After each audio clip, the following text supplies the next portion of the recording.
situation that's happening that we're going to dive into today that I don't think enough people are really discussing, right? And one of those big things, and one of the things that I want to do in this video is extend an olive branch to our other brothers and sisters. I'll dive more into that at the end of this video, so please stick around. I've got one clip that I'm going to show you guys, and then I've really got 3 clips I'm going to show you guys. There's one long clip I'm going to show you here at the beginning, and 2, after that, and we're going to get into my olive branch, okay? So stick around and let's dive in. And tonight, we sense the winds may be shifting on the policy front as well.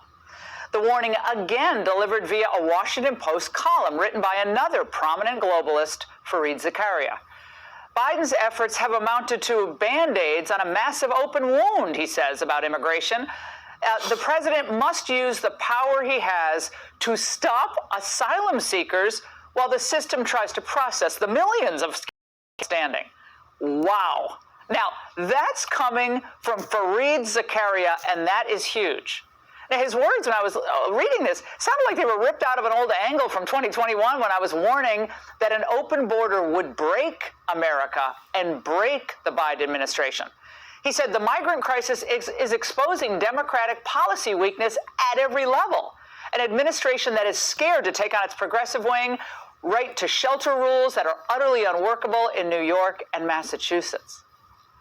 Now, that is quite the about face from a columnist and CNN host who, just a month ago or so, declared that there was no border crisis because the Biden administration's border plan worked. So in 1 month, Zakaria went from no crisis to we must change course? So what the heck happened?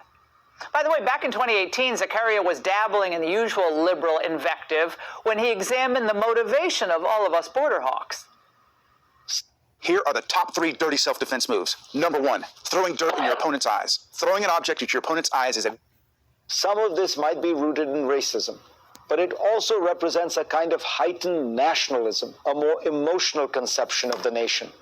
And immigration has become a proxy for that gut feeling. The sense that the country must be able to define itself, choose whom it will allow to come in, and privilege its own citizens over foreigners. Of course, racism isn't what's at play here, but he got that last part right, and I'd go further. We believe America's future should be determined by its own citizenry, not by a cadre of elites who want both cheap labor and to permanently change our electorate by turning our nation into what Teddy Roosevelt warned would become, what? A polyglot boarding house if borders were not controlled. Of course, far-left politicians like AOC, well, they just want to streamline this never-ending illegal population coming into the country. She spoke today, but there weren't all adoring fans in the audience. Listen. Allow for work authorizations so that the folks in here can get to work and start supporting themselves as soon as possible. The faster that folks can access the work that they're asking for legally, the better we can solve this problem. How does she like them apples? And Jerry Nadler got an earful as well. We welcome immigrants here, and our city is a testament to the many immigrant communities that have shaped our past and are propelling us into the future. That's new. It's funny that he's saying we welcome immigrants here when you have your constituents in the background saying close the border. So who actually welcomes them? Is it the people or is it the politicians? I would beg to say that it's the politicians, not the people. And this country is supposed to be run by we the people. But I guess Democrat politicians don't believe in that. But let's continue. Stick around. Like I said, I've got a very important message that I really want to touch on at the end of this clip. So, New York, my friends. Now, these Democrats care more about the border crashers sucking up city and state resources than they care about American citizens and legal immigrants struggling to pay their own bills. American dream will not be bullied into submission today.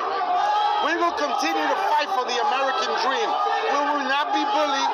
We will not be pushed into a corner. Now, wait. Bullied and pushed into a corner is exactly how the American people feel over the border issue. They're going to keep coming here. If the entire world knows that they're giving everything for free in Queens and in Manhattan, there's going to be a line from here all the way to South America. It's never going to end. We need to close the border.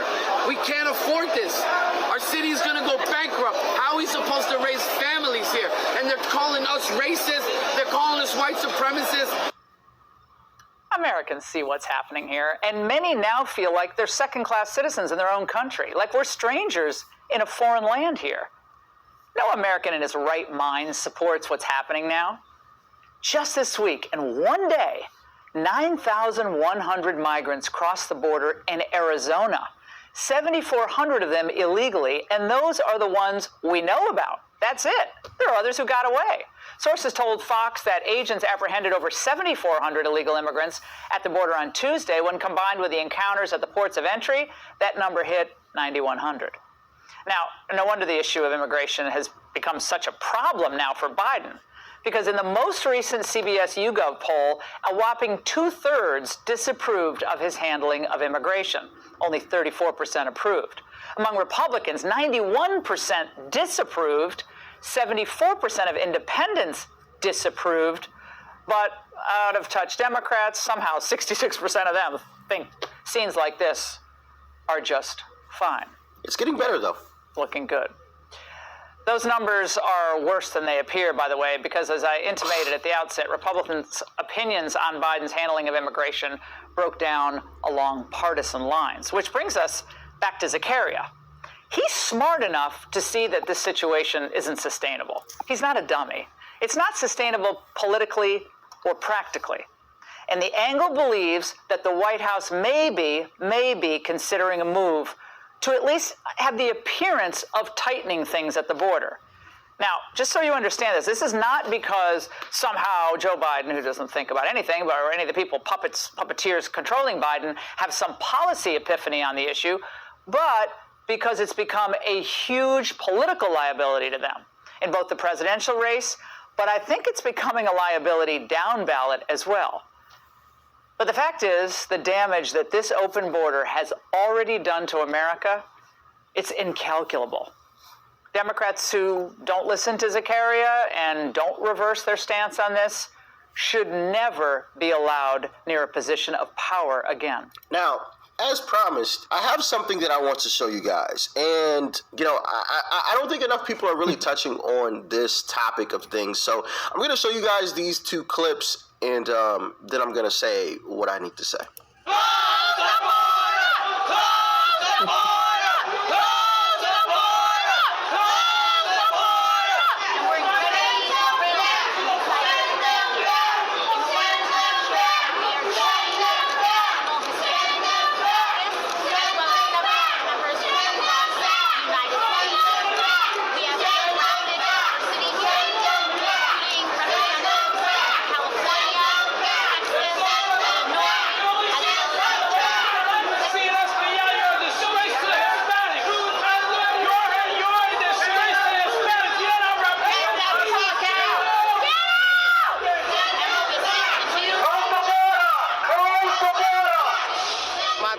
Close the border, vet these people. Like, how come they get to cut the line in front of millions of people waiting? They're waiting to come to America the right way, but they get pushed in front. The migrants, the illegal migrants, they get everything. They put them first, put Americans last. We need to be America first, not Americans last.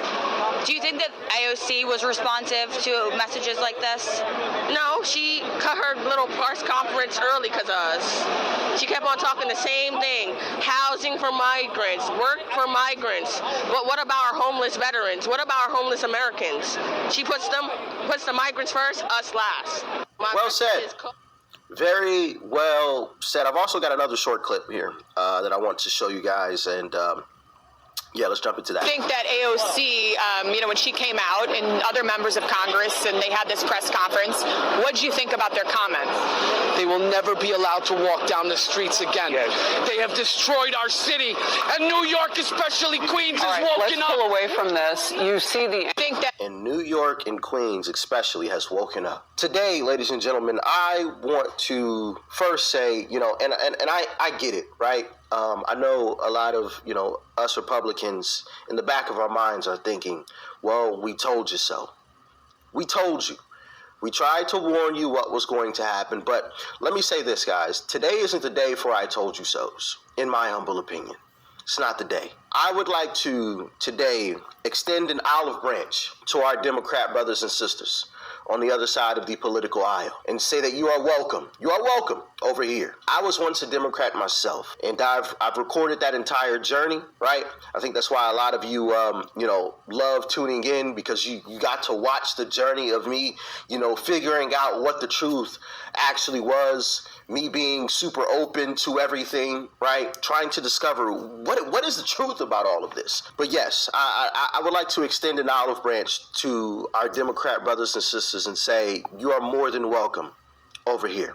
There's more than enough room for you over here. I know you're tired of being lied to, bamboozled, tricked, and put last. Over here, you're put first. Americans first, the way that it should be, right? So I would say, hey, listen, share this with all of your Democrat friends and family. I want all Democrats to see this.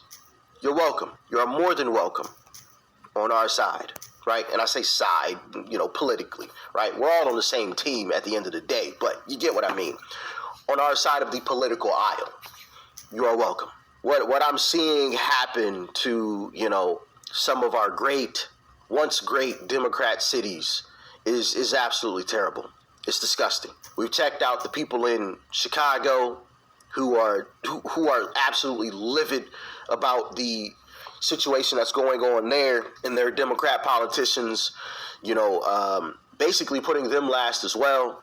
We've seen what's happening in California, where they're being put last as well, and it's just a really unfortunate thing, and I really do hate to see it. This ain't the time for I told you so's. This is the time for us all to come together and unite against these terrible policies and these terrible politicians who put on a front and try to say, oh yeah, we care about you, we love you, and the guy, I don't even know who the gentleman was earlier in the video who said, the American dream will not be pushed into a corner or backed into a corner. The American dream is dead. It is dead. It's gone, flat out. I hate to even say that, but it's dead. There's no possible way the average person can achieve anything close to what the American dream actually is. With the cost of living, the cost of everything, you got crisis on top of crisis on top of crisis on top of crisis. I mean, it's just absolutely ridiculous at this point. It's time we unite and stop this mess. Stop it. It has to end. Otherwise, we won't have a country anymore. And I do believe that we will unite. I have seen videos, and I've shown you guys videos of Democrats saying, for one, I didn't leave the left. The left left me. I dropped a YouTube short just yesterday of somebody saying that. Just yesterday, right? And of course, I have more. I've dropped compilation videos with people saying that, right? Or of people saying, yeah, I'm not the biggest fan of Donald Trump, but now that I see what's actually happening, I'll be voting for Donald Trump in the next election. So once again, to my Democrat brothers and sisters, you are welcome, more than welcome, on our side of the political aisle, on the Republican side. You are more than welcome. Join us. I'll leave you with that. Peace and love. Y'all stay safe out there. I'm out. Folks, Teddy Daniels here. Hope all you guys are doing well. I have a very urgent message for you. We are on the midst of the biggest code red level this country has ever faced, and it's going to happen on U.S. soil. Now, Russia and China are just two of our enemies that have the technology, only two, that have the technology to cause a nationwide blackout. Now, folks, if you and your family aren't prepared, you won't make it. This blackout isn't going to last for days or weeks or months. It could last up to 365 days a year, causing chaos and panic. The media isn't covering it. They're about as reliable as the tabloids that you get at the checkout counter at the grocery store, all right? Media's not covering this, folks. You got to ask yourself why. So I'm not going to get into my background right now, but you can check out the documentary that I put together on the next page to watch this. And folks, I'll tell you, I know a little bit about surviving in some of the harshest conditions around the world, okay? Let's just leave it at that. Watch the documentary. I will fill you all in on that and what we are facing with Russia and China and the technology that they have. So folks, Stay safe. Prepare. Okay?